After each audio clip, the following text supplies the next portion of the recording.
Otep à tous, bienvenue sur la chaîne des panafricanistes par essence, par conviction et par excellence. Celle des citoyens kémites par nécessité et obligation de combat. Nous sommes une chaîne qui n'est guidée que par nos ancêtres et rien que par les ancêtres qui appartiennent à l'égrégore du monde noir. Par conséquent, nous ne croyons en aucun Dieu venu de l'étranger. Toutefois, cette vidéo n'est aucunement destinée à inciter à la haine ou à la violence, car nous menons un combat qui est d'abord et avant tout spirituel, intellectuel et démocratique. Ensuite, il est politique, géopolitique et géostratégique. Contre l'impérialisme, le colonialisme, le néocolonialisme et l'endocolonat, qui sont tous qualifiés de crimes contre l'humanité. Nous menons ce combat sur la base du principe fondamental que nous avons hérité de nos ancêtres kémites, qui est celui de la Mahat, c'est-à-dire solidarité, vérité et justice. Vous êtes donc en droit de connaître la vérité et nous avons l'obligation de vous dire la vérité, rien que la vérité, afin que justice soit rendue au continent africain. Et ça, c'est notre modeste contribution dans cette noble lutte en faveur de la souveraineté, la dignité, la solidarité et l'unité africaine. C'est exactement ça que nous appelons le panafricanisme. Bien-aimés frères et sœurs, il y a de l'électricité dans l'air des deux côtés de l'Atlantique Nord. La guerre entre les États-Unis et la France est en train de prendre maintenant sa forme visible. Avant, c'était caché, maintenant elle est visible. Elle apparaît aux yeux de tout le monde que les États-Unis sont en guerre contre la France. Le premier ennemi de la France, et je l'ai déjà dit dans plusieurs de mes vidéos, le premier ennemi de la France en Afrique, en fait, ce n'est pas Poutine, ce sont les États-Unis. Et le problème de la France, c'est de cibler sur le mauvais objectif. On tire, en fait, Emmanuel Macron, c'est un tirailleur. C'est un tirailleur. Il s'attaque aux Africains, il s'attaque à Poutine, il s'attaque à la Chine, il s'attaque à la Turquie. Vous vous souvenez, quand le président turc répondait à Emmanuel Macron, mais écoute, toi tu es en train de payer le prix de la colonisation. C'est pas moi qui ai colonisé les pays africains, c'est toi. Et tu étais fier. Tu es rentré aux Nations Unies à cause d'eux. Maintenant, ils ouvrent les yeux. Ils sont éveillés. La jeunesse africaine aujourd'hui regarde de près. Mais tu as des problèmes. Eh oui. Vous avez vu que la CEDEAO, jusqu'au 10, n'avait jamais reconnu le gouvernement de Tiani. C'est le 14, à partir du 14, 4 jours après. Donc il y a eu un temps de latence où il y a eu la pression. C'est pour ça que vous avez vu que Madame Molefi, sous-secrétaire d'État américaine, chargée des affaires africaines, était sur place. C'est comme si c'était la ministre. À l'époque, en France, ils avaient ce qu'on appelait ministre de la coopération. Donc, la coopération avec l'Afrique. C'était le ministre de l'Afrique. Madame Molefi, là, que vous avez vu, qui est allée assister à la réunion de la CEDEAO et qui est partie après au Niger, fait partie, elle est la ministre des États-Unis pour les affaires africaines. Puis vous voulez bien comprendre ce qui se passe. Alors, il y a une réunion de la CEDEAO. Que va faire un ministre américain? Quel est l'intérêt du ministre américain à la réunion de la CEDEAO? C'est comme si les États-Unis sont... il y a le Conseil des ministres. Et puis, bon, le Mali envoie son ministre des Affaires étrangères pour aller vérifier, aller surveiller, aller assister, observer et faire des commentaires. Et... Non! Voyez ce que c'est que la domination, c'est ça. Mais on va parler là dans ce volet-là. On va aller dans le volet où c'est un conflit entre la France et les États-Unis. Les Français disent qu'il ne faut pas reconnaître Bazoum. Bazoum est plutôt Tiani. Bazoum ne doit pas démissionner. Ce sont les Français qui ont demandé à Bazoum de ne pas démissionner. Les Américains vont voir Tinubu et demandent à Tinubu de reconnaître le gouvernement et d'aller vers maintenant des négociations. Les Américains ont demandé expressément à Tinubu que il faut reconnaître ce gouvernement. C'est pour ça que vous avez vu que c'est 4 jours plus tard. Et quand ils le reconnaissent, mais Molefi est où? Elle est au Niger déjà.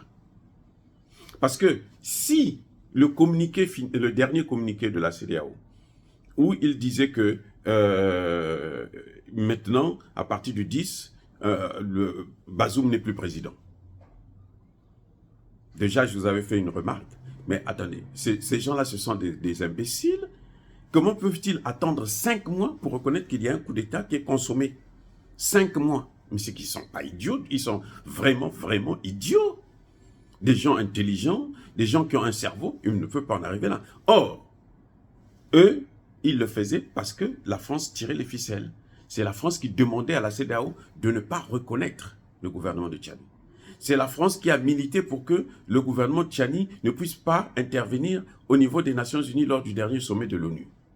C'est la France qui a boycotté la présence du Niger dans toutes les institutions internationales. Et là, maintenant les États-Unis disent non, mais c'en est trop. Ça suffit. Vous n'êtes plus aux commandes, vous êtes déjà partis. Maintenant, c'est nous qui sommes aux commandes. Et les États-Unis demandent maintenant à Tinubu de reconnaître ce gouvernement. Voilà pourquoi il y a eu cet écart. Parce que même quand il dit le 10, le communiqué sort le 14. Il y avait un communiqué qui était sorti le 10 même. Ils n'ont pas parlé de ça. C'est celui du 14, dans lequel ils font état de la reconnaissance du coup d'État consommé. Et que, Bazoum n'est plus président. C'est l'influence des États-Unis. Pourquoi cette influence? Comment les États-Unis ont pu influencer le Niger? Je ne dis pas que la décision est mauvaise. Je dis pourquoi les États-Unis ont influencé. Mais parce qu'ils ont un poids. Ce sont eux qui financent, qui investissent au Nigeria. Et le Nigeria a eu peur que les États-Unis puissent retirer leur investissement. Ce n'est pas pour rien que je parle de ça. Le Nigeria a eu peur que les États-Unis retirent leur investissement. Donc, qu'est-ce qu'ils font? Eh bien, ils sont obligés d'obtempérer. Voilà pourquoi l'option militaire, qui n'est pas terminée, parce que les Français sont toujours en train de préparer la guerre au niveau du Bénin. Le Premier ministre du Niger l'a reconnu. Oui, donc, c'est pour vous dire, une institution qui n'est pas financée par les membres, par ses propres membres, n'est pas une institution crédible. C'est la conclusion à laquelle je voudrais aboutir. Si l'AES se construit sur l'aide de la Russie, de la Chine, de la Turquie, de je ne sais qui, eh bien, ce n'est pas la peine de faire tout ce tralala.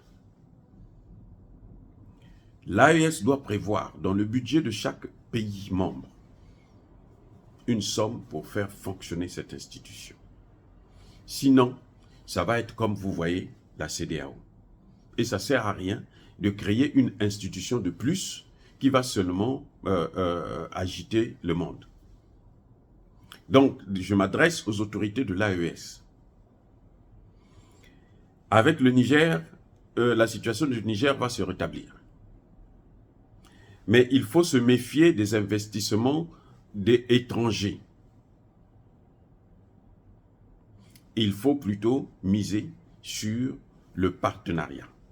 Parce que lorsque un pays vient investir chez vous, comme les États-Unis investissent au Nigeria, les États-Unis peuvent faire couler tout le pays. Je vous dis, ils peuvent faire couler tout le pays, le mettre en faillite. Parce qu'il suffit qu'ils retirent leurs investissements. Or, si vous êtes dans le cadre d'un partenariat gagnant-gagnant, eux, ils investissent, vous investissez, il n'y a pas une entreprise qui est à 100% étrangère, une part pour l'étranger, une part pour les nationaux, pour l'État. Et d'ailleurs, la grande part doit être pour l'État. C'est la meilleure des choses. Parce que nous, ce que nous voulons, nous, c'est la technologie. On achète la technologie. On fait venir des experts qui vont venir travailler pour nous.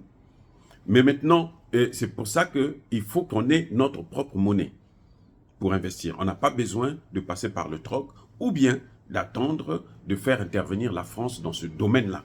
Sinon, nous serons toujours à genoux, ils vont toujours nous bloquer. Donc, c'est la leçon que je voudrais tirer de cette situation où la CEDEAO est dirigée et le président de la CEDEAO, les Français avaient mal fait, avaient misé sur Tinubu. Ce sont les Français qui l'ont placé là. Mais ils se font rattraper par leurs erreurs. Voilà. Donc, je crois qu'il faut que nous, nos dirigeants, puissent tirer les leçons. On ne peut pas continuer comme ça. D'où l'obligation de l'AES d'avoir sa monnaie le plus rapidement possible. Parce que c'est avec cette monnaie, avec leur argent, qu'ils peuvent investir et ne pas attendre les investissements des autres. Et aller chez les autres pour acheter, pour prendre la technologie. Donc, vous faites venir des experts, des ingénieurs pour former les vôtres afin de gérer vos investissements. C'est comme ça que ça devrait se passer. Dire cela, c'est inciter à la haine ou à la violence. Non. La CEDEAO appartient aux États-Unis. Les Français ont perdu la main.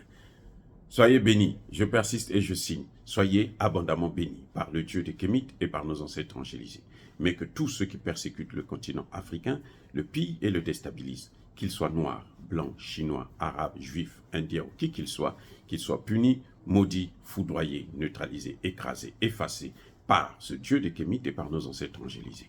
Vive l'Afrique éternelle. J'ai dit et j'assume.